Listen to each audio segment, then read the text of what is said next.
In this problem, we have a metal sphere of radius r sub a, the purple one in the picture, and it is inside a metal spherical shell of radius r sub b. Now our task is to calculate the electric potential as a function of r in three different regions. One for r less than r sub a. Next, we'll calculate the electric potential for r in between r sub a and r sub b. And finally, we will calculate the electric potential for r greater than r sub b. And then we'll do a few more calculations. So this is one problem that looks a little complicated, but it's actually very simple. Now, remember, electric potential is a scalar quantity. And at any given point in space, net electric potential is equal to the sum of the electric potential values due to different charge distributions.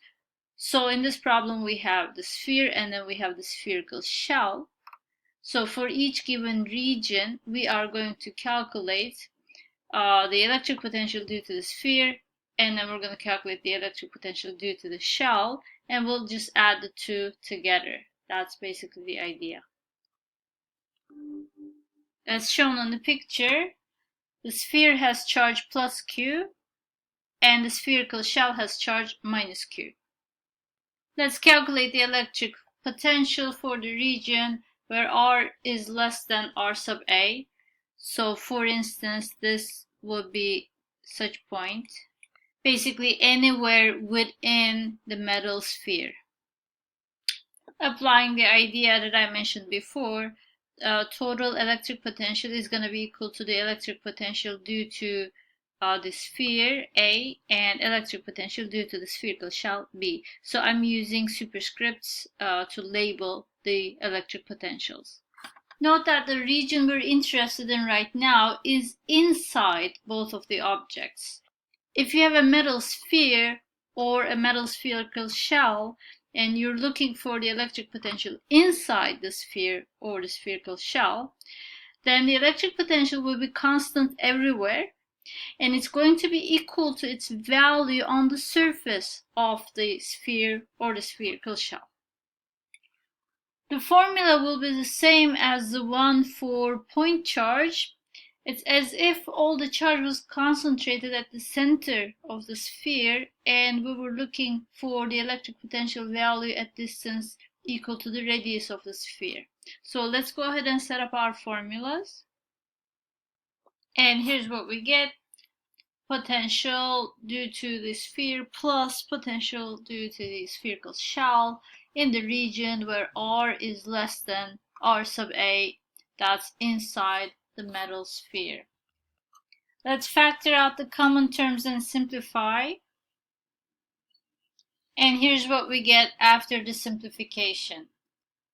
Note that this expression does not depend on R, so electric potential is constant everywhere within the metal sphere. Next, let's calculate the electric potential for the region where R is greater than R sub A and smaller than R sub B. That's the gap between the sphere and the spherical shell. Again, we're going to add up the electric potential due to the sphere and the electric potential due to the shell. So here's such a point. Now here's the expression. Note that the electric potential due to the sphere now depends on R. Right, in the denominator, instead of R sub A, I have R because now we're outside of the sphere and the electric potential is inversely proportional to R. For electric potential due to the spherical shell, on the other hand, we still have the same formula as before. Why? Because we're still inside the spherical shell. So it's a constant, the electric potential is a constant value. It's equal to negative Q divided by 4 pi epsilon 0 R sub B. And here's what we get when we factor out the common terms. Note that the electric potential in this region does depend on R. We see that the first term in parentheses depends on R. Finally, let's calculate the electric potential for the region R greater than R sub B. That is basically outside of the spherical shell, like so. So for instance, here. In this case, we have for each sphere, we have the formula equal to the same as the formula for the point charge. So for the sphere A, we have Q divided by 4 pi epsilon 0 R, R being, of course, the radial position of point P. And for the spherical shell, we have negative Q divided by 4 pi epsilon 0 R. Again, we have this formula, R dependent formula, because we are outside of the sphere or the spherical shell. So note that these cancel, so we get V equals 0 for this region, like so. Next, we'd like to calculate the potential of the inner sphere with respect to the outer shell. So basically, we want to calculate VA minus VB, like so. What is this? Now I'm using subscripts, so the labels refer to the points, potential points. Meaning I want to calculate the difference between the potential at this point. I'm going to call this point A. And this point, I'm going to call this point B.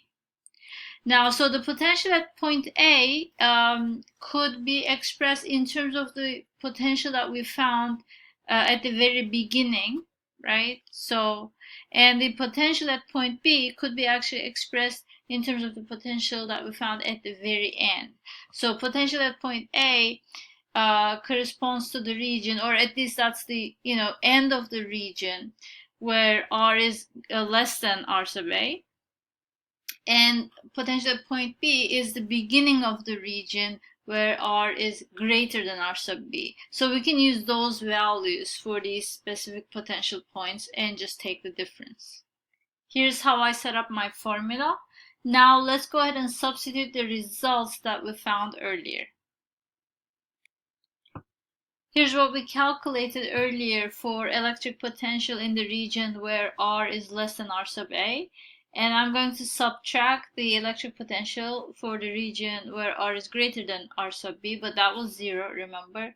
So really just subtracting 0 has no effect. So the result is basically this expression right here. Next, we go back to the region in between the sphere and the spherical shell, and we'd like to show that the electric field magnitude in this region is equal to the expression that you see on the screen. So how do we do that? We need to take a partial derivative. The radial component of the electric field, which is the only component that it has, is equal to the negative partial derivative of electric potential with respect to R. Here I have substituted the expression that we found earlier for electric potential. Note that the only term that depends on R is this one right here. That's 1 over R, and the derivative of 1 over R with respect to R is negative 1 over R squared. And that will cancel the overall negative sign. So here's what we get when we take the derivative. Now, how do we make it look like the expression above? Let's use our results from the previous part for, remember the difference, potential difference between points A and B? So that's VAB, right? I'm going to substitute that and rearrange. So the rest is really just algebra. So here's what we found earlier for VAB. Basically, what I'm going to do is I'm going to isolate this expression and then substitute it right here.